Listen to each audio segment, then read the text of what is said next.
நீ forever app டெவலப்பரான படத்துடைய நாயகன் சுதர்சன் கோவிந்த் லவ்வர்ஸ்க்காக ஒரு புது ஆப்பை உருவாக்குறாரு. ஆனால் அவர் முன்ன பின்ன லவ் பண்ணாததால் லவ்வே பண்ணாத நீ எப்படி லவ்வர்ஸ்க்கு ஆப் உருவாக்க முடியும்னு அவருடைய பாஸ் கேட்குறாரு. அதனால தன்னுடைய ப்ராஜெக்டாக ஒரு பொண்ணை லவ் பண்ணி பார்க்கலான்னு அவரும் முடிவெடுக்கிறாரு. இன்னொரு பக்கம் சினிமாவில் இயக்குனராக ஆகணும்னு ட்ரை பண்ணிட்டு இருக்கக்கூடிய நாயகி அர்ச்சனா ரவி கதை சொல்ல போன இடத்துல ஒரு நல்ல காதல் கதை இருந்தால் சொல்லுங்கன்னு கேட்குறாங்க.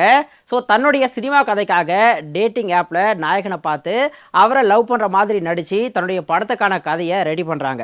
இப்படி கட்டாயத்தால் காதலிக்க ஆரம்பித்த இவங்களுடைய காதல் என்னாச்சு அப்படிங்கிறது தான் இந்த படத்துடைய கதை.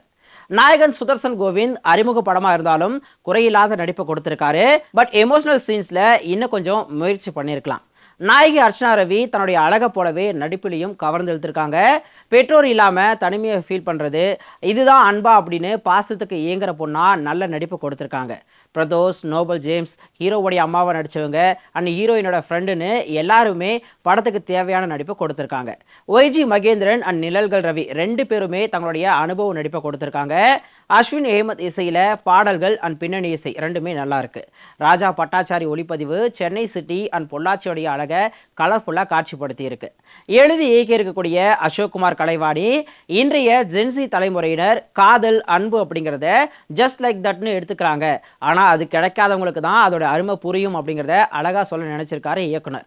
ஆனால் திரைக்கதையில் இன்னும் கொஞ்சம் மெனக்கெட்டு சுவாரஸ்யமான விஷயங்களை சேர்த்துருந்தா இன்னும் நல்ல படமாக வந்திருக்கும்.